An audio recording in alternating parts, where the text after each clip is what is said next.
tevi caur kartona baznīcas auditoriju Facebookā iebalsoja kā kristieti, kur vēlētos redzēt intervijā. Tā kā tā nav mana izvēle, es ticu, ka tā ir Dieva izvēle, ka tu esi šeit. Un attiecīgi, tu esi otrais viesis. Un tevi iebalsoja kā kristieti. Bet man arī tev jāpajautā, vai tu esi kristietis? Jā, es esmu kristietis. Labi, nu tad loģiski man būs jautājums, ja, kas raksturo kristieti? Es domāju, ka pirmām kārtām kristieti raksturo viņa mīlestību uz Dievu, uz trīsvienīgo Dievu, uz Kungu Jēzus Kristu un Svēto garu. Un tad, protams, mīlestību uz draudzi, uz draudzes sludinu, brāļiem, māsām. Un tad, protams, es domāju, dzīve, Dieva svētajā garā, dzīve saskaņā ar dievišķo patiesību. Ja, un svēt dzīve, tur jau tālāk varētu iet garīgās dāvanās, garīgos augļos, svētapšana. Jā, tas viss ir kristietis. Labi, es tev mēģināšu uzdot jautājumus kā nekristietis. Ja, tāds, kas varbūt nav lasījis Bībeli, kaut kādas, nezinu, gudrās rakstvietas, ja, bet ir kaut kādi jautājumi. Tad kristieši, viņš kristieši redz no malas. Ja. Un attiecīgi, tad jautājums, kāpēc būt par kristieti? Kāpēc būt par kristieti? Vai varbūt tad jāsāk ar jautājumu, vai tavuprāt visiem ir jābūt kristiešiem? Jā, ja tu man jautātu, es vēlētos, lai visi cilvēki ir kristieši. Labi. Es vēlētos, ja, jo, kā jau es teicu, protams, tajā kristietībā, ja ticībā, kristīgajā ticībā, kādā veidā mēs ticam, jo ticība tās ir mūsu attiecības ar Dievu. Ja, un tajā ir kaut kas ārkārtīgi, es teikšu savādāk, tajā ir pats svarīgākais priekš katru cilvēku. Pirmām kārtām tur ir vēsts par to, ka cilvēks ir Dieva radīts, Dieva mīlēts, ka ir iespēja dzīvot šajā ievainotajā pasaulē un nebūt deformētam, ja, ļaunuma deformētam, ka šajā pasaulē ir daudz lielāka vērtība par vienkārši ēšanu, dzeršanu, kaut kādu karjeru un varbūt pat gribētos teikt ģimeni, ja, ka cilvēkam ir daudz lielāka dzīves jēga un vērtība. Ja, un, protams, jautājums ir arī par to, kas ar mums notiek pēc nāves. Ja, ka, tad, ja mēs ticam Jēzum Kristum kā kungam un pestītājam, mēs saprotam, ka šī pasaule ir tikai tāda sagatavošanās, tāds ieskrējiens, ja, un ka mūs gaida kaut kas ārkārtīgi skaists, kas būs vēl īstāks un vēl dzīvāks un vēl patiesāks nekā šī pasaule, kurā mēs šodien redzam, kurā mēs dzīvojam. Un arī, protams, es domāju, tas ir tas transformatīvais spēks, ja, kas cauri ticībai, kristīgai ticībai, nāk transformatīvais spēks. Mēs viņu varam saukt tādā veidā, priekš cilvēkiem, kas varbūt netic, bet priekš kristiešiem mēs to zinām, ka tas ir svētais gars, ja, kas tiek dots tad, kad mēs ticam uz Jēzus Kristu kā kungu un pestītāju, kas transformē mūs, kas pārmaina mūs, kas paplašina mūsu apziņu, spēju atšķirt, ja, labo no ļaunā, ja, kas nostiprina mūsos šo patiesības atziņu par mums pašiem, kas mēs esam kā cilvēki, kā Dieva bērni. Ja. Tur ir ārkārtīgi daudz tēmas, kurās mēs varam iet šajā ziņā. Labi, pieņemsim, tu man ieinteresēji par kristietību. Un tad man būs nākamais jautājums, kā man kļūt par kristieti? Es, pieņemsim, esmu pamēģinājis budismu, kaut ko palasījis, paskatījies, pameditējis, pajogojis. Okay, interesanti, forši, tad kaut kas ir, vēl kaut kādas reliģijas riņķi apkārt, bet reku kristietība. Ko tu man ieteiktu darīt, lai es skatītos kristietības virzienā? Kas būtu pirmais solis? Jā, šobrīd man liekas vislabākais pirmais solis, ko es ieteiktu, būtu aiziet un, piemēram, iziet tādu kursu, ko mēs ģertrodas draudzē saucam par alfas kursu. Tas nav Ģertrūdes kurs, tas ir visapkārt pasaulē, es pat nepateikšu tik daudz, ja, valstīs, kas nāk no Anglijas, no Sandijs Millers un Nikijs Gambuls, ja, ir šī kursa radītāji, viņš jau darbojās jau, man liekas, vismaz 20 gadus, un caur to kursu kristīgajā ticībā ir iegājuši miljoniem cilvēku. Ja, tur ir apmēram 12 nodarbības, un tajā 12 nodarbībās ļoti vienkāršā veidā runā par to, kas tad ir kristīgā ticība, ja, ko viņa piedāvā, ja, kas ir tas būtiskais, svarīgais, ja, un manuprāt, ja tu man jautātu, ko cilvēkam es ieteiktu šobrīd darīt, tad noteikti tā būtu pirmā tāda lieta. Iet un apmeklēt šo kursu. Un tad, ja tu tajā ieķeries, ja, jo ir cilvēki, kas iziet cauri un jā, viņos notiek lietas, un ir cilvēki, kas nāk vēl vienreiz. Ja. Kādreiz cilvēki aiziet prom, un tad nāk atpakaļ, un tad pabeidz. Tā kā, ja, es domāju, ka šis būtu tāds ļoti praktisks solis. Protams, mana atgriešanās, piemēram, saistās ļoti citā veidā. Es biju padomju armijā 91. gadā, man mamma uz armiju atsūtīja evaņģēliju. Un es līdz tam vispār neko, labi nosacīju, cik tur padomju laikā mūs tur pabiedēja ar baznīcu, un man bija viens kristīgs draugs, 14 gadu vecumā, Roberts Roze, kas man pirmo reizi vispār, es satikos ar viņu kā ar kristieti vispār savā, tā apzinātā. Armijā. Tas bija pusaudzībā, 14 gados. Bet armijā, tad, kad es aizgāju, man vispār nebija nekāda doma vispār, par ticību. Ja? Bet mamma atsūtīja evaņģēliju, jo viņa jau bija tā kā pati sākusi pievērsties kristīgai ticībai. Un te es viņu izlasīju, es tur neko nesapratu, bet manī atnāca tāda apziņa, sajūta, ko es, protams, šobrīd saprotu, ka tas bija svētais gars, tad es to nesapratu, ja? Ka es to gribu, ka es vēlos to, ja, kas tur ir. Un es pat, ja tu man jautātu, tad, kas tur ir, es tev teiktu, es nezinu, Aldi, kas tur ir. Bet es kaut ko tur sajūtu priekš sevis. Bet kādu evaņģēliju tev atsūtīja? Jāņa evaņģēliju. Jāņa evaņģēliju vienkārši kā brošūra? Jā, tajā laikā bija tāds, varbūt atceries, tad 4 krāsās, man liekas, bija zaļā krāsa, atsevišķa brošūra, tikai viena brošūra, jā. Un es arī tur faktiski arī to izlasīju, tāpēc, ka tas jau bija armijas 2. gads, es jau biju pusotru gadu nokalpojis, un man nebija ko darīt, nebija ko īsti lasīt. Jā, mamma atsūtīja, forši kaut ko varējuši izlasīt. Jā, un tad notika, jā, tur visādas skaistas lietas, bet tas atgriešanās punkts priekš manis bija tieši tad, kad es sāku izlasīt evaņģēliju. Labi, bet pieņemsim, ka es esmu tāds modernais, introvertais cilvēks, un kā tu sāki iet uz kursiem, tas ir tāds sabiedrisks pasākums, es varbūt negribu, lai mani tur kāds redz un tam līdzīgi. Kā es to varu apiet? Tu gan par evaņģēliju izstāsti. Jā.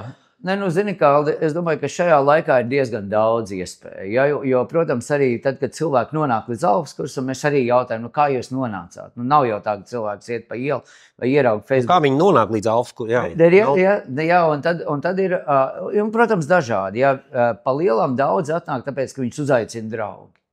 Un tāpēc, ka viņi savos draugos ir ieraudzījuši kaut kādas pārmaiņas, izmaiņas, ja, kas viņos notiek, ka viņi tos alfas kursus apmeklē.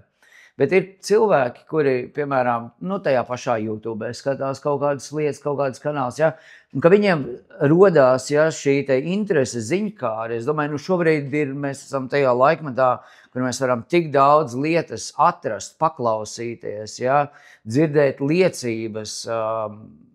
Man liekas, ja šodien cilvēks tiešām vēlās izvēlēties šo ceļu, kad tādam, kā sacīja, introvertam cilvēkam arī atver vaļā, ja, savu datoru, ja tu māki ar datoru darboties, ja, tu atradīsi visu informāciju un mierīgā veidā tu vari vismaz informāciju to iegūt. Vai ne?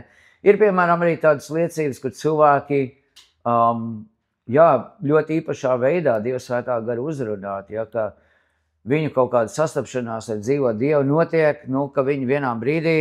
Es atceros vienu stāstu, Andris bija tāds, kas stāstīja, ka viņa dzīve bija tik lielā haosā un tādā krahā iegājusi, ka viņš vienkārši nokrita ceļot. Viņš nebija ticīgs cilvēks. Ja? bet viņš nokrita ceļos un viņš lūdz Dievu. Ja, Kādā brīdī vienkārši? Jā, vienā vakarā. Uz līdzenas vietas? Uz līdzenas vietas viņš saprata, kad pilnīgi dzīves bezjēdzība iestājusies, pilnīgs haoss un ka viņš netiek galā. Viņš lūdz Dievu, ja, un arī Svētais Gars nāca un pieskārās viņam, un viņš tagad jau ir daudz gadus kristīgi ticīgs cilvēks. Tā kā es domāju, ka tajā brīdī, ja cilvēkā kaut kas pamostās tajā virzienā, lai no kuras puses tas arī nāktu, vai tu esi introverts, vai ekstraverts, vai tāds, ja, tu atradīsi, ja, jo Dievs jau ja, tajā brīdī jau uz tevi runā un darbojās. Labi, sanāk, ka tu esi bijis arī nekristietis. Yep. Dzīvoja normāli nekristiešu dzīvi. Gribētu teikt, dzīvoja nenormāli nekristiešu dzīvi. Kas ir normāli? Jā, normāli nekristiešu dzīvi. Labi, bet tu varētu iedot tādu praktisku salīdzinājumu, praktisku kaut kādu piemēru, sadzīvisku situāciju, kā rīkojās kristietis un kā rīkojās nekristietis vienā situācijā, kaut kādā vienā vidē, telpā. Jā, es to diezgan daudz esmu stāstījis. Es 24 gados gandrīz uztaisīju pašnāvību. Pašnāvību uztaisīju tāpēc, ka lietoju stipri alkoholu. Nu, ne tikai stipri, bet, kā es pats saku, es šobrīd esmu, cik tagad sanāk, tūlīt būs, nākošais gads būs 33 gadus kā alkoholiķis, kas nelieto alkoholu, vai ne? Un es domāju, tā ir viena lieta. Mēs patās bijām Jāņos ļoti praktiski svētceļojumā ar draudzi, ja? Un mēs svinam kopā šos svētkus, mēs tos svinam kā Jāņa Kristītājs svētkus, mēs vienkārši ejam svētceļojumā, ja mēs kopā runājamies, mēs lūdzam kopā, mēs svinam dievkalpojumus kopā, pie tā paša uguns, kur mēs sēžam kopā, ja, nu, ja kāds ļoti, ļoti vēlās, ja, tad var to alu arī izdzert, bet parasti, nu, lielākā daļa mēs 95% to nedaram. Bet, ja kāds to grib, viņš to dara, bet nekur nav nekādas piedzeršanās, haoss. Mēs, piemēram, tur aizgājām gulēt ap kaut kādiem 12. un kaimiņos vienkārši, nu, tur bija bumciki, ja, nu, tas nozīmē, ja, ka mēs visi negulējām, vismaz daļa, ja, teltīs, kas gulda, negulējām visu nakti, un tur bija bļaustīšanās haoss, ja, un tu klausies, un tev liekas, nu jā, es arī kādreiz tur biju, es arī kādreiz biju tajā haosā, tajā bardakā, ja, piedzēries, bļaustījos, ja, kaut ko mēģināju kādiem citiem pierādīt. Nu, ļoti elementāra situācija. Labi, bet nu, kristietis, nu, piemēram, kristietis iepērkās tāpat kā nekristietis. Tieši tik tāda praktiska, tāda sadzīviska situācija. Jā, zini, kā Aldi, nu, jāsaka, kā, kad tāds kristietis, jā, tas ir tāds mūsu skaists apzīmējums, kopīgs apzīmējums, jā, bet, protams, ka man jājautā garīgais par tevi tieši. Jā, garīgais. Vai tu iepērcies savādāk? Jā, es domāju, ka es neiepērkos savādāk. Varbūt, ka es, manī nav iepirkšanās, man vispār grūti ir ieiet veikalā. Nu, pārtiks veikals, viņš ir vajadzīgs. Jā, pārtiks veikalā es pērku to, kas man garšo. Bet tu kaut kā, var teikt, ka tu kaut kā kristietīgi iepērcies, kaut kā īpaši, kaut kā savādāk. Tu lūdz svētajam garam, piemēram, par svaiguma termiņiem vai tam līdzīgi? Nē, es tā nedaru. Nē, es tā nedaru. Es eju, protams, man ir manā ticības tādā praksē ir gavēnis un tā ir tāda arī klausīšanās, jā, ko es gribu, ko es vēlos, vai man tas ir vajadzīgs vai nav. Piemēram, man bija laiks, kad pēc lieldienu gavēņa man piepieši pārgāja vēlme ēst gaļu. Un es tad vienkārši neēdu gaļu, kādus 3 gadus. Pēc 3 gadiem, pēc lieldienu gavēņa, es pēkšņi sapratu, man gribas gaļu. Un tad es sāku ēst gaļu. Nu, ja mēs runājam par kaut kādām tādām lietām, jo, protams, ka būt kristietim vienā veidā arī nozīmē, ka mēs mācamies reflektēt, ja to, kas ar mums notiek, mācamies saprast, kas ir tie impulsi, uz kurieni tie mūs ved. Ja? Un, protams, svarīgākā lieta jau pats, ko tu pieminēji, ja? Ka mēs mācamies klausīties Svēto garu.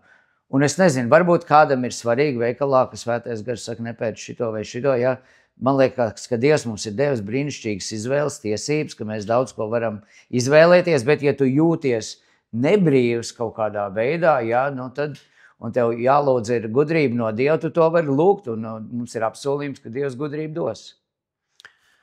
Labi, vai tevi kā kristietis satrauc tas, ko tu dzirdi par notiekošo pasaulē? Tā kā ziņās, tepat Latvijā vai pasaulē, vai tevi kā kristieti tas satrauc? Jā, man satrauc. Man patiešām satrauc, jā. Es, protams, uz to, ja es varētu tā teikt, es mēģinu raudzīties no garīgas perspektīvas.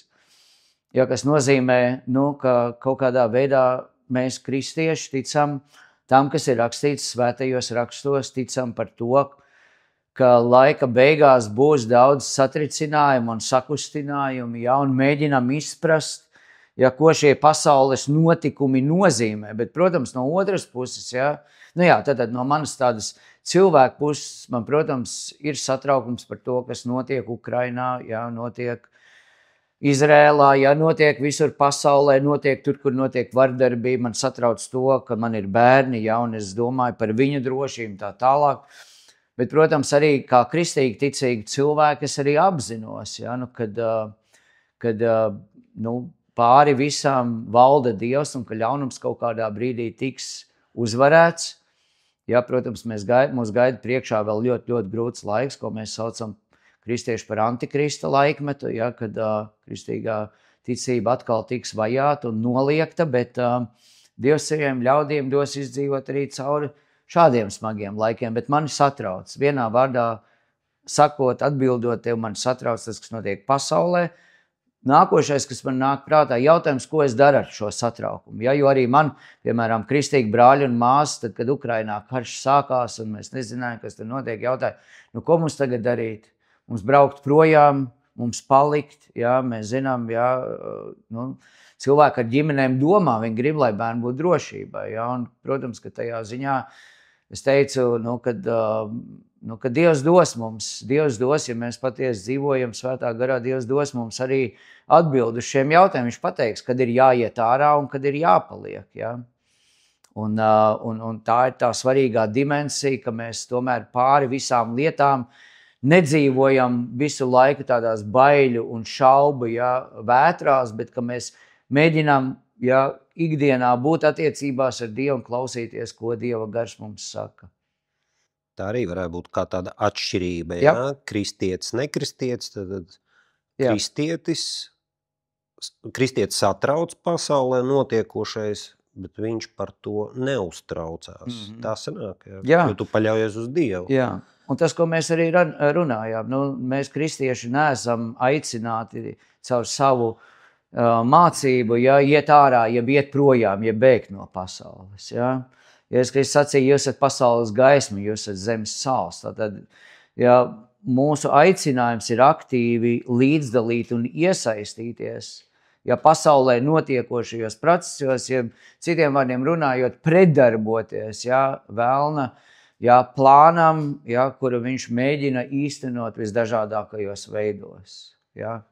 Iesaistīties, piedzīvot, ja, un nesen mācītājs Aldis, kas no Austrālijas, kas Elberts, kas tagad dzīvo pie manis, mēs skatījāmies filmu par māti Terēzi, ja, un tas bija apbrīnojami, ja, ka viņa teica, ka viņai Jēzus bija sacījis, ka tavs uzdevums būs iet un pacelt no ielas, ja, šos te mirstošos, ja, spitālīgos, ja, ko viņi tur kopā vāc.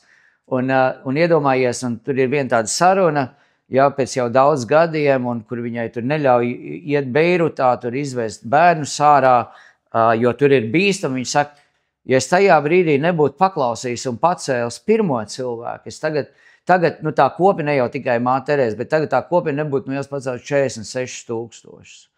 Un es domāju, ka tā ir arī tā atšķirība, piemēram, arī mums ir zupas virtuve, ja, ceturtdienā. Es domāju, ka ja tā ir tā mūsu arī kristiešu līdzdaļa pasaules notiekošajos procesos, kur, un tas tik interesanti, ka sabiedrība kopumā, ja tur, kur ir tie visnabadzīgākie, nožēlamīgie cilvēki, tad tur viņi redz, ka tur ir baznīcai vieta, jo pie tiem neviens cits negrib iet, bet jūs taču esat kristieši, jums ir jāiet, ja, jums ir jāuzņemās atbildība. Ja, tā ir arī milzīga tāda dāvana šai pasaulē, kas ar katru kristieti, ja, šai pasaulē dot, un, protams, arī katram kristietim ir uzdevums liecināt par savu ticību un arī būt par tādu, kur Kristu mūsu dzīvē var ieraudzīt.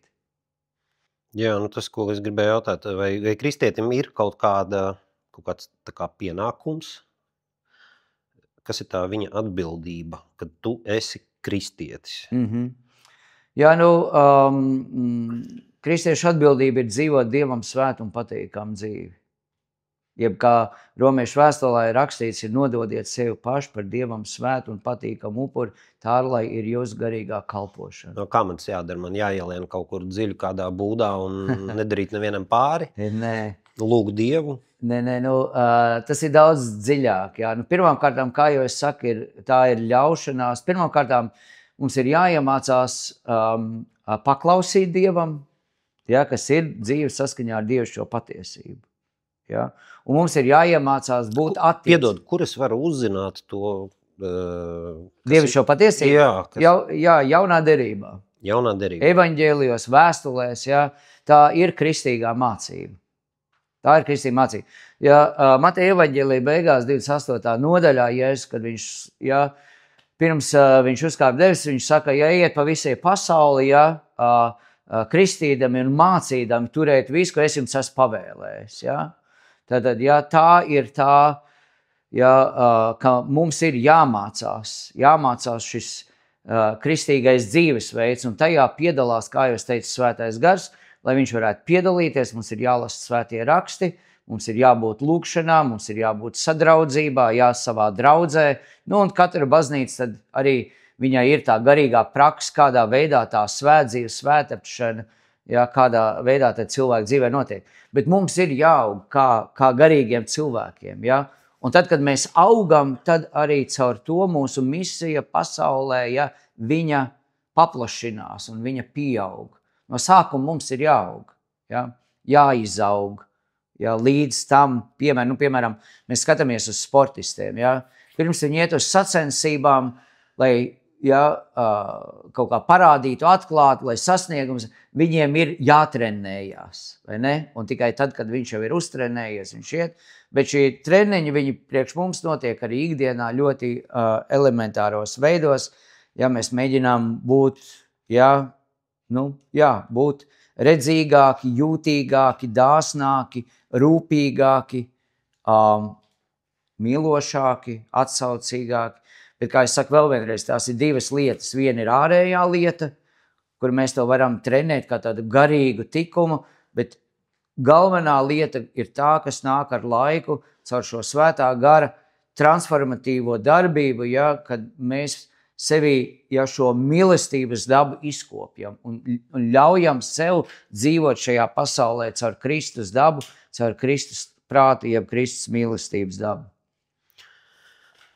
Kas ir tā evaņģēlijas sludināšana, evaņģēlijas labā ziņa, labā vēsts? Arī tu saņēmi tātad evaņģēliju, tu no mammas saņēmi labo ziņu. Jā. Kas ir šī labā ziņa? Kas tā var transformēt dzīvi? Jā, interesanti, es vienmēr esmu teicis, ka es esmu piedzimis no mammas 2 reizes. Pirmo reizi viņa man piedzemdēja kā sieviete, un otro reizi viņa man piedzemdēja atsūtot evaņģēliju, vai ne? Slavu Dievu. Jā, slavu Dievam, tieši tā. Jā, es ceru, ka par manu atgriešanos mammai gods ir debesīs, jo viņa jau ir mūžībā. Jā, bet kas ir labā ziņa? Nu, labā ziņa ir tā, ka Dievs ir sevi atklājis caur savu dēlu, Jēzu Kristu, kurš nāca kā cilvēks, kurš piedzim. Ja, tas ir tik skaisti, ka mēs varam... Piedod, kas man no tā? Kad Dievs atklāja Jēzu, labi. Pagaid, kad Dievs sevi iztulkoja caur cilvēku. Jo Jēzus sacīja, kas redz mani, tas redz manu tēvu, proti Dievu. Ja? Reāli, es domāju, katrā cilvēkā kopš laikmetu sākumiem mūsos visos ir bijusi šī atziņa par Dieva esamību. Mēs redzam, kā visos laikmetos cilvēki ir meklējuši Dievu. Paši izdomājuši, paši rādījuši tā, bet aiz tā visa dziļākā tā no izpratne tā, kad mums ir bijusi cilvēkos, ka Dievs ir. Mēs nezinām, kāds viņš ir. Ja? Un tur, protams, visādi, paši no sevis mēs radījām visādas briesmoņas. Ja? Bet tad Dievs sevi atklāja. Viņš ienāk šajā pasaulē caur cilvēku, Jēzu Kristu. Jā, un kāds man labums no tā? Kāds labums no tā? Jā, jo, protams, labums no tā ir tas, ka Dievs arī atklāja, ka mēs esam ievainoti cilvēki.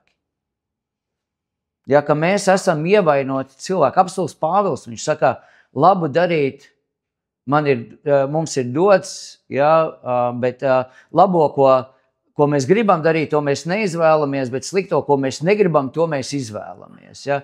Citiem vārdiem sakot, ka ar laiku mēs paši cilvēki sākam atklāt, ka mūsos ir kaut kāds vīrus, ja moderni runājot, kaut kāda slimība, ja, ka mums iekšēji ir kaut kāds dzinulis, ja, kas visu laiku ne tikai posta citu cilvēku dzīves, bet arī mūsu cilvēku dzīves. Ja. Un mēs to kristieši satveram vārdā grēks. Grieķu valodā šis vārds tulkojās kā aizšaut garām mērķim. Aizšaut garām mērķim. Ja citiem, es domāju, arī cilvēki, kas jau ir pieauguši un daudz maz nobrieduši, ja, tas ir tas jautājums, kas visu cilvēku dzīvē rodās. Labi, ja man tagad ir cilvēka dzīve, ja man tagad ir ģimene, man tagad ir labs darbs, man tagad ir nauda, man tagad ir bērni, man tagad ir karjera, izglītība. Nu, it kā viss man ir. Bet kāpēc man ir tā sajūta, ka man nav kaut kas? Kur lai es atrodu to dziļāko piepildījumu? Kā lai es pie viņa tieku? Ja? Un tur sākās tie Dieva meklēšanas jautājumi. Ja? Un tad mēs varam tur meklēt, kā jau tu teici, arī nesen runāju ar vienu cilvēku, kas budismā bija diezgan ilgi, ja viņš teica, labi, es tur meklēju, es tur iepazinos, un tur jau viss kaut kas ir, bet es tur neatradu atbildi. Bet tad, kad es nācu kristietībā, ja, tad, kad es dzirdēju, ja, ko Dievs caur Jēzu Kristu ir darījis priekš manis, ja, un šeit sākās ja, tā visvienkāršākā vēsts, kas ir interesanti, jo tā nav tā viegli izskaidrojama, bet viņi ir pietiekoši vienkārši, ja, kad Jēzus ienāk šajā pasaulē ne tikai atklāt Dievu, bet nomirt par cilvēku grēkiem. Par cilvēku grēkiem, par maniem un taviem un katra cilvēku grēkiem. Ja. Viņš ar savu svēto dzīvi samaksā pie krusta par cilvēces grēkiem, lai izlīdzinātu mūs ar Dievu, jo starp mani un tevi un Dievu, ja mēs dzīvojam, kamēr mēs dzīvojam grēkos, tad mums ir siena, mēs nevaram būt attiecībās ar viņu. Tas ir tā kā, piemēram, ja divi cilvēki, ja viņi ievaino viens otru ar kaut kādām lietām, tur tās attiecības ir izjaukt. Ja. Vienīgais, kas tās attiecības var atjaunot, ir piedošana. Pareizi, ja es, Aldi, tev kaut ko nodarītu, es nāktu un teiktu, Aldi, piedod man, nu, tad tev būtu jāsaka, labi, Kristi, es tev piedodu. Ja? Bet šeit, protams, tās attiecības ar Dievu ir daudz, es domāju, dziļāks un nopietnāks, ko mēs cilvēki neapjēdzam, ja? Kad apostols Pāvils to saka, grēka alga ir nāve. Ka patiesībā tas, ko mēs darām, mēs radām nāvi. Bet Jēzus par viņu samaksāja. Jā, Jēzus. Tad, ja es esmu brīvs no grēka šīs te algas, es varu dzīvot, kā es gribu. Jā, bet tur jau ir jo Jēzus samaksāja, paldies viņam. Jā, bet tu nedrīkst radīt jaunas parādas un jaunas parādas. Jā, un tā būtu viena tēma, bet es domāju, tā svarīga. Jā, bet tā svarīgākā tēma, saprot, tev ir uzdāvināts kaut kas tik ļoti dārgs un vērtīgs. Bet kas tas ir? Nu, šī piedošana, šīs jaunās attiecības ar Dievu. Ka Dievs man ir piedevis? Jā, bet tās nav tikai par piedošanu. Piedošana ir tikai viena daļa. Tā otra daļa ir tā, kad Jēzus Kristus saka, labi, ka es aiziešu, ja, es lūkšu Tēvam, viņš jums dos svēto garu. Ja, un kā mēs sakām, ja, svētais gars, no kura mēs patiesi varam uz Dievu saukt Aba Tēvs. Ja. Svētais gars, šī jaunā dzīvība, Jēzus Kristus par to saka, tev jāpiedzimst no augšienes. Tā ir jauna piedzimšana, jauna uztvere, jauns Labi, kā cilvēks. Es varu piedzimt no augšienes? Jā, ticībā uz Jēzu Kristu tu saņem svēto garu. Svētais gars ir tas, caur kuru tu piedzimst. Ja? Tevī pamostās jauns, garīgs cilvēks. Tevī piedzimst jauns, garīgs cilvēks. Man vienkārši jātic, ka Jēzus bija, ka viņš samaksāja par maniem grēkiem. Jā. Un viss. Un ka viņš ir bijis cilvēks, ka viņš ir bijis Dievs. Nu, ka viņš ir samaksājis par maniem grēkiem. Un, ja es tam ticu, tad tālāk, ja es saku Dievam jāvārdu, ja, jo Jēzus mūs ieved attiecībās ar Dievu.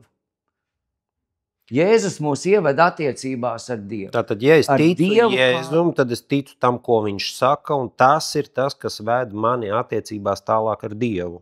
Ja es ticu Jēzum, jā, tad es ticu tam, ko Jēzus ir atklājis par Dievu, kā par mūsu tēvu, kā par radītāju, kā par piedodošo, mīlošo Dievu, jā, un tajā brīdī, kad es tam ticu, tajā brīdī, un īstenībā es pat teikšu, ka svētais gars viņš jau darbojās, jo cilvēks, es ticu, bez svētā gara nevar nonākt pie ticības, jā, bet tajā brīdī, kad es noticu, tajā brīdī, kā es saku, tur notiek tā atklāsme. Ja? Un tas ir tik interesants brīdis, nezinu, kā Aldi tas ir bijis tavā dzīvē, jo man šie mirkļi ir bijuši tādi vairāki, ja, kas aizvien dziļāk un dziļāk atklāja Dieva mīlestību. Bet, protams, tā pirmā piedzimšana notika, kā jūs tev teicu, izlasot un saprotot, jā, es to gribu, es to vēlos. Es gribu būt šajās mīlošajās attiecībās ar Dievu.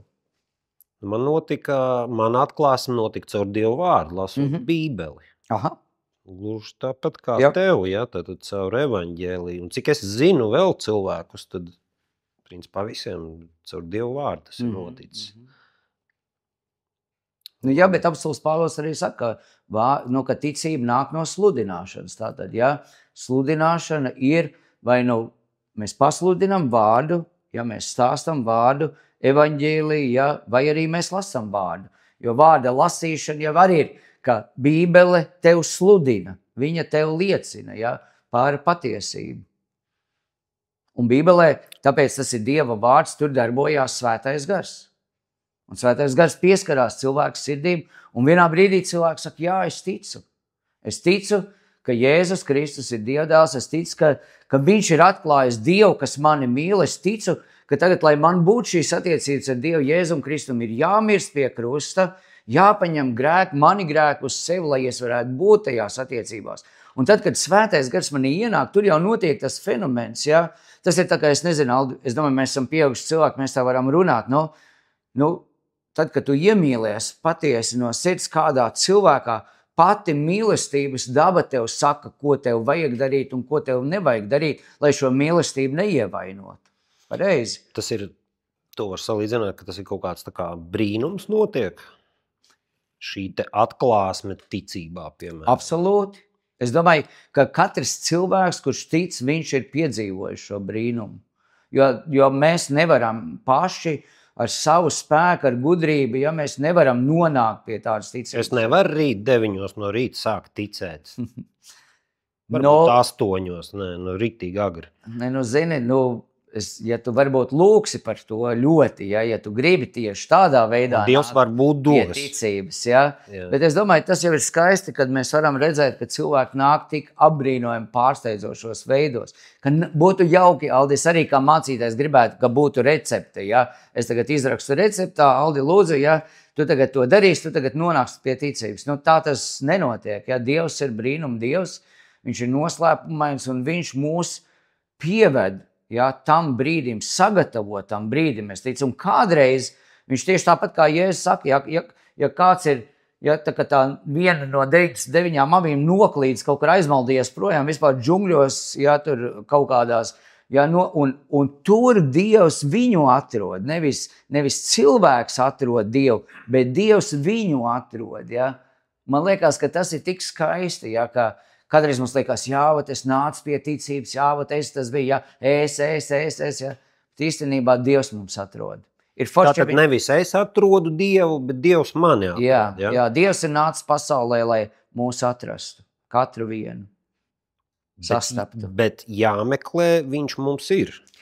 Es domāju, ka mūsos katrā ir šī jau no radīšanas ielikt, ja šīs ilgas būt attiecībās ar Dievu. Ja, tas ir tas, ko es tev teicu, ka cilvēki viņi ir pārsteigti, ja? Viņi var neko nezināt par Dievu, bet viņi jūt, ja, ka kaut kas pietrūks. Kas pietrūks? Un tad viņš meklē to, un kādreiz aiziet pilnīgās auzās ar kaut kādām vispār vielām un lietām, un tur viņš kaut ko pieredz. Bet tas viss ir falšs, mēs zinām, ja? Tas ir viss vēlna radīts, ja? Lai vienkārši cilvēku apmānītu, jo tas, kas tev paņem un izsūc un nolaup tavu dzīvību, tas nav no Dieva, ja?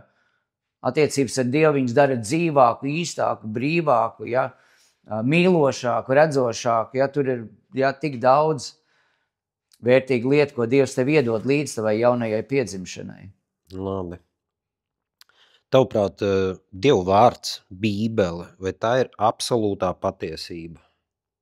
Absolūtā un vienīgā patiesība, pie kuras vajadzētu turēties? Jā, es ticu, ka Bībele ir absolūta patiesība par Dievu, ka tā ir Dieva atklāsme, ja, ka tā ir unikāla ar to, ka Bībele visskaidrāk runā par Dievu un cilvēku attiecību vēsturi, par mūsu cilvēces nākotni, kāda tā būs, par to, cik svarīga ir izvēle cilvēkam izvēlēties būt attiecībās ar Dievu, ja, kas mūs sagaida nākotnē. Ja, tur ir, ja, tā ir tāda, es varētu teikt, tāda liela ceļa karte, cilvēka dzīves karte. Absolūti, es teiktu, ka tā ir augstākā gudrība. Teiksim tā, ka tā ir augstākā gudrība. Taču, protams, Aldi, ir vēl viena lieta, no kā mums ir jāuzmanās. Ja mēs zinām, ja nemaldos Jāņa evaņģēlijā 5. vai 6. nodaļā, ja, kur Jēzus runā ar jūdiem, saka, jūs pētiet rakstus un tur ir dzīvība. Ja? Bet tajā pašā laikā, ja mēs redzam, ka viņi kuri zināja no galva, tur bija vecā derība. Ja? Viņiem, par vecā derību, jā. Ja, viņi zināja no galvas, ja, to, kas ir rakstīts, bet tad, kad atnāca šis dzīvais vārds, ja, kā mēs lasām Jāņa evaņģēlijā, ja, kad viņš nāca pie savējiem, bet savējie viņu nepieņēma. Savējie viņu nepieņēma, ja. Un tur ir jābūt, ja, tai dievišķai gudrībai, ja, ka mēs kādreiz varam pacelt pat augstāk, piedod, es ārkārtīgi augstu vērtēju Bībeli, ja, visaugstāk no svētajiem rakstiem, ja, bet kādreiz mēs varam pacelt tik augstu, ja, pāri Dievam, ja, ka Bībele kļūst par Dievu, ja, un mēs vairāk neredzam un nedzirdam dzīvo Dievu, ja, jo tikai sakam, ja, ka šeit un šādā veidā, un viss, kas tur nav rakstīts, tad tam vairāk vispār nav nekāda jēga nozīme. Bet Dievs ir dzīvs šodien. Jēzus Kristus vakar, šodien, rīt. Tieši tāpat Dievs ir vakar, šodien un rīt. Ja. Un Dievs grib, lai mēs zinām svētos rakstus, jo tā ir patiesība, un Jēzus Kristus arī saka, ja, kad cik skaisti, ja, ka cilvēks nedzīvo no maisiem, bet no katra vārda, kas iziet no Dieva mutes. Un, Aldi, es saprotu, ka tu esi cilvēks, kas mīli Bībeli, un es atgriezies ar Bībeli, ja, un tu man noteikti piekritīs, ja, ka lasot svētos rakstus ar laiku ir tā sajūta, ka tu burtiski ēdi. Ja, ka katru dienu tu atver svētos rakstus un tu lasi, un ir tā sajūta, ka tava gars, ja, ka viņš kļūst stiprāks, ka viņš kļūst, ja, dzīvības pilnāks, spēka pilnāks, ja, tāpēc, ka lasot vārdu, svētais gars mūsos darbojās, ja, un mēs redzam, Jēzus saka, tad, kad vārds krīt labā zemē, viņš nes 100-kārtīgus augļus, ja, un mums ir, kā kristīgi ticīgiem cilvēkiem, jālasa svētie raksti, bet, kā es saku vēl vienreiz, jābūt ļoti, ļoti uzmanīgiem, ja, lai mēs nepaceļam pāri Dievam, jo Dievs nav atklāsme par Dievu, ja, ir pilnīga un totāla, ja, bet tai pašā laikā Dievs arī šodien uz mums runā un stāsta un liecina un apliecina un darbojas. Ja. Un īstenībā es ticu, ka katrs kristietis, tu un es un Aldis un es nezinu, kā kolēģis Jānis, ja, ka mēs visi esam, ja, dzīvā Bībele, ja, dzīvās lapuses Bībelē. Labi, es teiksim, nezinu neko par Dievu, nezinu par Bībeli, esmu dzirdējis tātad svētais gars, Dievs runā un tam līdzīgi. Vai kristietis dzird, kaut kā īpaši dzird Dievu, kaut kā īpaši dzird svēto garu? Jā, tā ir īpaša arī tēma, jo Korintiešu vēstulē 12. nodaļā mēs varam lasīt, ka svētais gars, tad, kad mēs viņu saņemam, viņš nāk ar arī apbrīnojamām dāvanām. Ja, un dažas no tām dāvanām ir atziņas dāvanas, ir gudrības dāvanas, ja, ir pravietošanas dāvanas, ir dāvana brīnums darīt, dāvana ticība, dāvana dziedināt, ja, mēļu dāvana. Ja, tās ir garīgas dāvanas. Ja, tās nav tādas pasaciņas? Nē, tās nav pasaciņas. Tā ir realitāte un īstenība. Ja. Tā es kā kristietis, saņemot svēto garu, nezinu kā un nezinu kur un nezinu kādā veidā. Caur ticību uz Jēzus Kristu. Es varu saņemt kaut kādas brīnumainas dāvanas. Ja? Jā, svētā gara dāvanas. Dziedināt, jā, pravietot, jā, un tam līdzīgi. Jā, Izklausās interesanti. Izklausās ļoti interesanti, un tic man, ka būt par kristieti, tu noteikti tici man, jā, bet tie, kas klausās, varbūt tie, kas skatās, būt par kristieti ir ļoti interesanti, jā, jo šo dievišķo realitāti, šo dieva gara realitāti tu vari piedzīvot katru dienu. Ja tu vēlies, ja tu esi šajās attiecībās ar dzīvo Dievu, tu viņu vari piedzīvot katru dienu. Ja? Un turpat mēs varam runāt jā, par tādām milzīgām lietām, skaistām lietām, kuras arī notiek, bet ir tik skaisti redzēt, jā, ka, piemēram, kaut kāds saka, tā ir nejaušība, tā ir likumsakarība, bla, bla, bla, ja? Bet ka patiesībā, ka tu sāc ar laiku redzēt, kā Dievs rūpējās par mums, ja? Cik Dievs ir uzmanīgs, ja? Kā viņš atsaucās arī mūsu ļoti praktiskām un ļoti elementārām vajadzībām. Ja? Tā kā ja tava dzīve ar Dievu ir ārkārtīgi interesanti, protams, tur ir savs veids, un arī mēs mācāmies. Jo mūsu lielākā arī kristieši, es domāju, nelaime ir tāda, kad mēs esam izfokusēti, ja? Mēs negribam iemācīties, ja? Jo Svētais Gars, lai mēs dzirdētu Dievu, kad tu saki, Dievs runā arī caur sapņiem, ja? Caur kaut kādiem šajos gudrības vārdiem, piemēram, ja? Tu lūdz, ja? Kaut kādā situācijā pēc kaut kā, ja, un vienkārši, un tu klausies, un atnāk tas vārds, ja, un var atšķirt. Tas kā ideja tāda ienāk vienkārši. Jā, ienāk ideja, vai ienāk, es teiktu, vai vārds, vai doma, bet saprot, tā atšķirība ir tāda, ka viņi nāk ar spēku. Ja, tad, kad mēs lasām evaņģēlijā, kā Jēzus runā, ja, cilvēki riktīgi brīnījās, viņi teica, viņš runā tāds, kuram ir spēks un autoritāte. Ja citiem vārdiem tas vārds, ko viņš izrunā, viņš mainīja cilvēku dzīves. Ja? Un arī tad, kad Dieva vārds skan priekš mums, mēs ar laiku iemācāmies viņu atšķirt, jo viņš nāk ar spēku. Ja mēs iesaist grāmatā, manuprāt, lasām, ja, ka Dieva vārds neatgriežās tukšā, viņš nenāk tikai kā tukšs vārds, viņš nāk ar spēku. Un tad, kad viņš kaut ko saka, viņš to arī izdara. Tas notiek vienā brīdī, teiksim, es nezinu, rītā es tur kļuvu par kristieti, un visu man nāk līdzi šie te brīnumi, visi, tas vienā mirklī notiek. Tu zini, ir ļoti atšķirīgi, ir ļoti tiešām arī šeit nav baigā recepte. Man, piemēram, ir mana garīgā dzīve ir attīstījusies ļoti lēnām, ja, varbūt tādēļ, ka es nāku no tādas ļoti konservatīvas baznīcas tradīcijas, vai ne, es esmu luterāns, vai ne, un man tas ir nācis ļoti lēnām. Es atceros, varbūt, kā es saku, tas ticības pārsteigums, ja, kas nāca no evaņģēlija izlasīšanas, ja, bet pēc tam kaut kādas lietas, tādas dziļākas, dievišķas pieredzes, viņš nāca ļoti lēnām pakāpeniski, attīstoties manai lūkšanas dzīvei, arī manai garīgai dzīvei, attīstoties varbūt arī manai paklausības dzīvei, tādai pieredzei. Es lasīju ļoti daudz arī Svētos Tēvus un arī vispār grāmatas, ja, par garīgu, par garīgajām, kristīgajām dāvanām, praksēm, kāds ir bijis vienā baznīcā, otrā baznīcā, tā, kā cilvēki to ir pēc. Tā kā es saku, tur ir, es domāju, ka mums ir jāizaug. Kaut gan, protams, es saku, ir cilvēki arī, kuri saņem dāvanu, tad, kad viņi kristās, iesvētās, nāk pie ticības, arī tur ir ļoti daudz, cilvēki to saņem. No kurienes nāk vārdiņš vispār kristietis, kas viņu tādu izgudroja? Ja es tagad pareizi atceros, kristietis nāk, jo no sākuma mūs sauca par ceļa cilvēkiem, tie pirmie vārdi, ar ko mums tika ceļa cilvēki. Bet man liekas, ka tas ir kaut kāds, es tagad neatceros, vai tas bija 2. gadsimts Aldi vai kurā brīdī. Antiohā, ka mēs sākām, ka mūs sāka, Antiohā, kad mūs sāka dēvēt par kristiešiem. Bet daļ kā sāka dēvēt par kristiešiem? Kurus cilvēkus sāka saukt par kristiešiem? Tie, kas tic Jēzum Kristum, kā Dieva dēlam.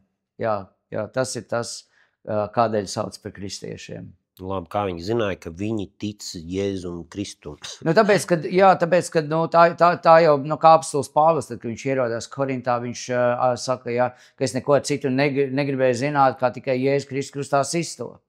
vai ne, un skaidrs, ja, ka tad, kad viss kristīja un apstuļi uzlika rokas un svētais gars nāca, vai ne, ja, veidojās jauna draudze, ja, jauns novirziens sākumā, ja, it kā jūdu, ja, kaut kāds novirziens, pēc tam, protams, jūdi norobežojās no tā, ja, un tad atsevišķi viņus sāk apzīmēt par kristiešiem. Labi, un tad tāds, man liekas, viens no tādiem nopietniem, sāpīgiem jautājumiem ir par krustnešiem. Viņi gāja ar krustu priekšgalā un ar zobenu rokās un slānīja visu savā ceļā. Vai tie bija kristieši? Jā, un es domāju, cilvēki savas sautīguma, egoisma un ļaunuma dēļ var visu kaut ko labu sačakarēt, teiksim. Arī Jēzus vārdā. Nē, skaidri, iedomājies šodien pasaulē, ja, un tepat Latvijā, ja, cik tūkstošiem mazuļu nomirst zem aborta naža. Kā vārdā viņi mirst? Kā vārdā viņi mirst? Ja, labās dzīves vārdā vai ērtības vārdā? Nesmuku būtu teikt, bet droši vien grēka vārdā. Nē, bet tajā brīdī jau cilvēki nesaka, ka tas ir grēka vārdā. Ja? Ne, bet pat, teiksim, par krustnešiem, burtiski cilvēki ar krustu rokā, ar krustu priekšgalā. Es nezinu, vai tur bija Jēzus teikt krustnešiem, es tik dziļi neesmu tur iedziļinājies. Bet tas, ko es atceros no skolas laikiem, man, ja tu saki kristietis, tad pirmais, kas man ieliec atmiņā, ir krustneši. Jā, mēs jau iedomājamies, mēs esam Kristus baznīca, jā, visvecākā organizācija pasaulē, jā, 2000 gadus. Jā, un skaidrs ir, ka ir dažādi laiki bijuši, ar kuriem mums kā Kristus baznīcai vienkārši ir kauns, jā, par to, ka kristīgā mācība ir tādā veidā tulkota, interpretēta un sagrozīta. Jo, ja mēs paskatāmies evaņģēlijā, mēs nekur neredzam, ka Jēzus teiktu, tagad ņem zobenu un ej tagad, sit nost, savu kaimiņu, vai ej ar zobenu iekarot citas tautas vai pārmāc. Viņš teica, ko pretēji. Tieši tā, vai ne? Viņš teica, ej un pasludini, bet cilvēki, savas atkal, grēcīgās dabas dēļ paņēma, Kristus krustu un zin kā, vajag tikai ideju, laba ideja, mēs tagad iesim, un tagad Jēzus dēļ, mēs nesīsim kristīgo ticību, un ja nekāds negribēs pieņemt kristību, tad tagad nogalināsim viņu, Ja cilvēks jau tā pateikt, bet vai tā ir kristīgā mācība, tā nav kristīgā mācība. Un ir žēl, ka mums kā Kristus baznīcai tiešām ir jāsaka, mūsu vaina, mūsu lielākā vaina, cilvēki, kas tādā veidā darīja, viņi sev sauc par kristiešiem, bet viņi nebija kristieši. Jo Kristus tā nedarīja. Atceries, tad, kad Poncija Pilāts, viņam saruna ar Ponciju Pilātu, viņš saka, ja šī būtu mana valstīs, tagad 12 leģionus ar eņģeļiem pasaukt, un te būtu viss vienkārši noslaucīts. Bet nav mums nekad kā kristiešiem dots uzdevums iet un ar zobenu rokā nogalināt cilvēks, lai pievērstu viņus kristietībai. Nekad mums tas tā nav darīts, vai ne? Nekur tas nav tā rakstīts tādā veidā. Jā, kristietis ir Jēzus sekotājs, Jēzus māceklis. Tad attiecīgi pēc tā mēs varam spriest, vai cilvēks ir kristietis vai nav kristietis. Ja? Viņš var saukties par kristieti, bet vai viņš ir kristietis. Ja? Un tikai tad tu vari saukties par kristieti, tad, kad tu tiešām gribi dzīvot ne tikai saskaņā ar burtu, bet arī ar garu. Un atcerēsimies atkal Jāņa Cebedeja dēlus, vai ne? Abus divus Zebedeja dēlus Jākabu un Jānu, kur gribēja ieiet Samarijas ciematā, tur, kur Jēzu nepieņēma, un ko viņi teica, mēs lūgsim un uguns nāks no debesīm. Un Jēzus teica, paga, atcerieties, kādam garam jūs piederat. Un citā vietā Jēzus saka, nāciet pie manis, jo es no sirds lēnprātīgs un pazemīgs. Nekur mēs kristīgajā ticībā, lai arī Augustīns 5. gadsimtā attaisnoja svēto karu, bet evaņģēlijā skatoties, mēs nekur neredzam, ka Jēzus mums būtu devis pavēli ar varu piespiest cilvēks ticēt. Un tā ir arī mana Aldi tāda pārliecība kā mācītājiem, ja, kad cilvēkus ar varu nevar piespiest ticēt. Tas vienkārši, ja tu vari aiz bailēm, ja, ar zobenu un ieroču palīdzību, ja, bet arī tā nebūs ticība. Arī tā nebūs ticība. Labi, un tad viens tāds, kā nekristietim, es zinu, ka tas tāds, man liekas, ir īsti nav saprotams. Ja es saku, ja tu gribi būt mans māceklis, mans sekotājs, ja, tad tev ir jānes savs krusts. Priekš manis, nesaprotot, ko tas nozīmē. Man tas liekas biedējoši, ka man tagad ir nezinu kas un nezinu kā būs jāstiepj un vai es vispār to varu darīt. Un iespējams, ka tieši šis ir tas, kas man varbūt attur no Jēzus, no Dieva, jo man kaut kāds krusts, jo man krusts asociējās ar Kristu, kuru piesita krustā, nežēlīgā veidā, vai man kaut kas tam līdzīgs būs jānes kā kristietim? Jā, zin, arī runājot par Jēzus Kristus krustu, mēs ļoti bieži redzam šo ciešanu daļu. Ja? Un, protams, Mel Gibsona filma, ja ir ne Kristus ciešanas, ja to viss ir paspilgtinājis, un varbūt arī labi, ka mēs varam ieraudzīt, cik tas tiešām bija reāli. Bet mēs aizmirstam, ka aiz tā slēpjās vienkārši unikāla Dieva mīlestība, unikāla Kristus mīlestība, ka viņš neiet vienkārši ciest. Nu viņš jā, bet man, kur man jānes? Tūlīt, jā, un es arī domāju, saproti, tad, iedomājies, Aldi, atkal atgriežoties ļoti vienkāršā teritorijā, jā. Tad, kad mēs mīlam otru cilvēku, tad, kad mēs mīlam savus bērnus, ko mēs esam gatavi darīt viņu dēļ? Viss, kas jādara. Ja, vai mums biedē tad krusts? Vai mums biedē ciešanas? Vai tad, ja Latvijā tagad nāktu iekšā no Krievijas puses, vai mēs visi nebūtu frontes līnijā gatavi atdot savas dzīvības viņu dēļ? Vai mēs tad domātu par to, cik tas mums prasīs ciešanas vai neprasīs ciešanas? Mēs vienkārši tur iet, jo tā ir mīlestības daba. Un tas ir līdzīgi, Aldi, tad, kad mēs iemīlam Dievu, tad, kad mēs saprotam, ko Dievs viņa mīlestībā uz mums caur Jēzu ir izdarījis, ja, tad tas krusts, viņš tieši, es tev negribu melot un teikt, jā, zini, Aldi, man dzīve ir tikai tralalā un es tik dziedu aleluja, jā, un viss ir kārtībā. Tā nav. Ja, man ir, apstults Pāvils saka, katru dienu tev ir jānomirst. Kam tev jānomirst? Grēkam tev jānomirst. Ja? Kas ir grēks? Nav jau visu laiku tev neskrien virsū tur bubuļi un kaut kādas sliktas lietas. Ir arī daudz lietas šajā pasaulē, kas ir grēks, bet kas mums ir tīkami, tās ir tās mūsu izvēles, vai būt sautīgam, vai būt dāsnam, piemēram. Bet tu izjūti kaut kādu sava krusta smagumu, kurš tev ir, kad tiešām kā Kristum bija jāstiep krusts, ko viņš pat nevarēja pastiept. Vai tu izjūti tādu kaut kādu krusta nešanu ikdienā? Es domāju, ka jā. Vienā vai otrā periodā, protams, tas ir spēcīgāk, bet es domāju, Dievs ir arī labs.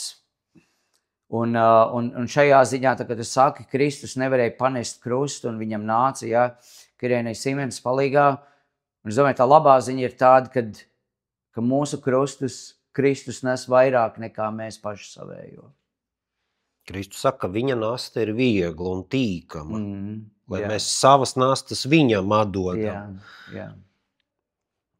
Beigās īsti nesaprot, tad tur kaut kas ir smags vai tad kaut kas viegls. Jā. Bet redz, tā ir atkal viena cita vieta, nāciet pie manis visi, kas esat bēdīgi un nopūšaties, un apgrūtināti, jo es domāju, protams, ka šī pasaule nav priecīga vieta. Ja procentāli mēs paskatītos, uz mūsu ikdienu, uz mūsu dzīves ir daudz vairāk satricināts ar dažādiem negatīvām nekā priecīgām lietām. Daudz tās negatīvās lietas mūsu dzīvē, diemžēl, ir jāsaka nāk caur mūsu rīcību sekām, caur mūsu izvēļu sekām. Ja? Ļoti daudz ciešanu, sāpju vietas. Viņš nāk, un ja es saku, nāciet pie manis, atdodiet, tad atdodiet to, kas ir patiesi grūti, jo viņa nasta ir viegli tādēļ, ka viņš bija visā Dievam paklausīgs.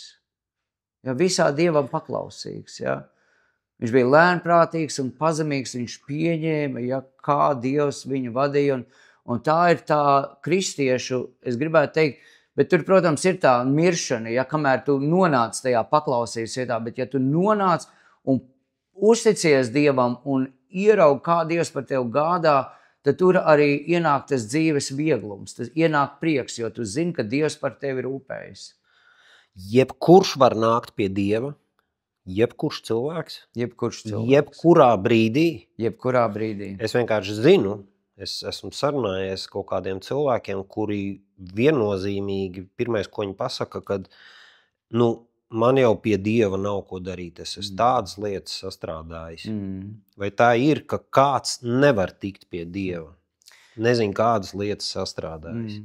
Man liekas, ir viens skaists Gruzijā, viens no pēdējiem viņa svētajiem ir svētais Gabriels, vientiesis, un viņam ir tāds teiciens, ka neviens akmens okeānam nav par lielu. Un līdzīgi tas nozīmē, ka neviens grēks Dieva mīlestībai nav par lielu, neviens grēks Kristus upurim nav par lielu. Ja tiešām jebkāds grēks, ja ar jebkādu grēku cilvēks var nākt pie Dieva. Citādāk Jēzum Kristum nav, viņa tad šim upurim un svētajai dzīvei, ja, ko viņš pienes, tad nav tās pilnīgās nozīmes, bet viņš tur ir pilnīgi par visiem grēkiem upurējis. Nav grēka, par ko viņš nebūtu upurējis. Tātad, ja nav grēka, par ko viņš nebūtu sev upurējis, tad visiem ir iespējams patiesi atgriežoties, nožēlojot grēkus, saņemt Kristus piedošanu un mūžīgo dzīvību. Mēdz būt tā, ka Dievs piedod, bet cilvēki var nepiedot. Cilvēki paši sev? Nezinu, teiksim, cilvēks ir grēkojis, smagi grēkojis, un viņš ir nolēmis atgriezties pie Dieva. Dievs viņam piedod, ja? Vai varbūt tā, ka cilvēki var nepiedot? Varbūt tā, bet es tad šiem cilvēkiem sacītu, ja viņi ir ticīgi cilvēki, ja viņi ir neticīgi cilvēki, viņi nepiedos un viņi var turēt, ja šo aizvainojumu. Kristietim ir jāpiedod? Jā, vienmēr sakot, jo ja tas ir ticīgs cilvēks, kurš saka, es nevaru piedot, tad mums ir jāieklausās šajā lūkšanas daļā un piedod mums mūsu parādus, kā arī mēs piedodam saviem parādniekiem. Ja, un tas, es zinu, ka dzīvē ir ārkārtīgi smagas lietas cilvēki gājuši cauri. Cilvēki ir nodarījuši viens otram ārkārtīgi smagas lietas, jo grēks un ļaunums šajā pasaulē valda. Bet ja tu esi ticīgs cilvēks, un ja pat tu nevari piedot, tiešām tu vari teikt, Dievs, es nevaru, tu redz, es nevaru piedot, palīdzi man piedot. Palīdzi man piedot, ja? Un es ticu, ka Dievs atsaucās visām lūkšanām, kurās cilvēks no sirds vēlas būt paklausīt Dievam un būt tajā vietā, kur Dieva prāts var notikt. Ja tu to lūgsi, tu saņemsi. Tad iespēja nokļūt debesu valstībā ir visiem cilvēkiem. Jā, absolūti visiem. Kas atgriežas no grēkiem, pieņem Jēzu Kristu kā savu kungu un pestītāju un glābēju. Labi, skaidrs. Noslēgsim tad ar tādu praktisku informāciju, ka es šodien esmu nolēmis, ka es tagad es pamēģināšu ticēt Jēzum. Es vēl īsti nezinu, kas tas ir, izklausās interesanti.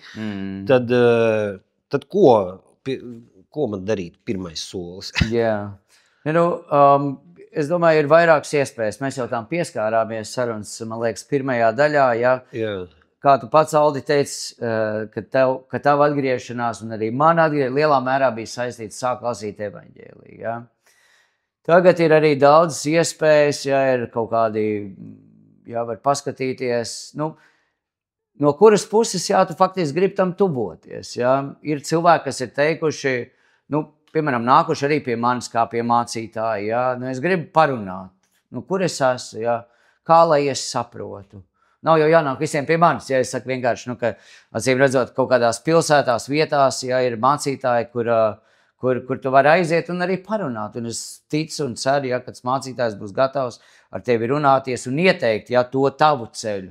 Ja, kā jūs teicat, alfas kurs, manuprāt, ļoti brīnišķīgi. Tie, kuriem patīk, tā kā tu teici, tusiņš, burziņš, tie, kas varbūt nepatīk, tiem ir kaut kāds individuālāks ceļš, bet katrā ziņā Nu jā, ja tev ir tas jautājums, tiešām varbūt, kad es gribētu to ceļu iet vienkārši šeit, un es ticu, tur jau Dieva gars tevī darbojās. Man gribētos dzīt pie Bībeles. Gribētos, jā. Bet, piemēram, kādreiz ir ļoti arī ārkārtīgi skaisti, kad cilvēki zina, ka viņiem ir kristiešu draugi. Ja? Un kādreiz tās sarunas pirmās ir ļoti foršas, ka viņi var runāt ar draugiem. Nu tā, ka draugi viņiem liecina. Jā, es biju tur un atceries, es biju draugi var radīt interesi. Jā, draugi. Bet kas dos patieso patiesību? Nē, bet tad jau tu tālāk ej. Jā, citiem tas ir Bībeles, cits iet uz kursu. Pie Bībeles jau agrāk un vēlāk tu tiešām nonāksi, ja tu patiesi meklēsi. Bībeli var apiet?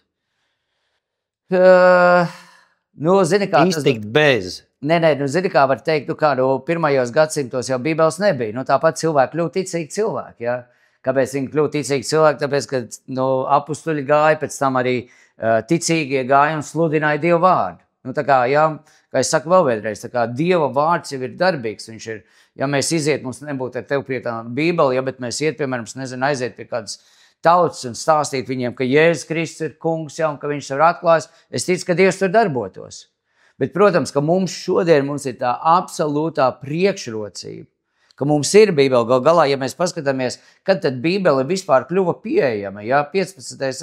16. laikam gadsimts, Lutera reformācija, visas spiedes, viss, kas nāca, galu galā tas jau iedomājas pusotrs 1000 gadu, bija bez tādas Bībeles pazīšanas, bet Dieva vārds, kā mēs zinām, apusgriezīgs zobens, tad, kad tu viņu sludināji, viņš tur arī bija. Tur, kur tu Dievu pasludini, Jēzus var pasludināt, tur svētais gars darbojās.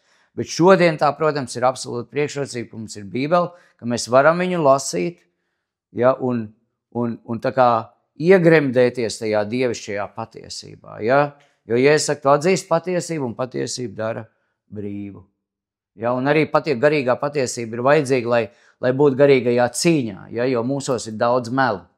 No pasaules nāk meli, no mūsu grēcīgās dabas nāk meli, bet dievišķā patiesība ir tā, kas šķeļ to, sašķeļ to, kas izgaismo to.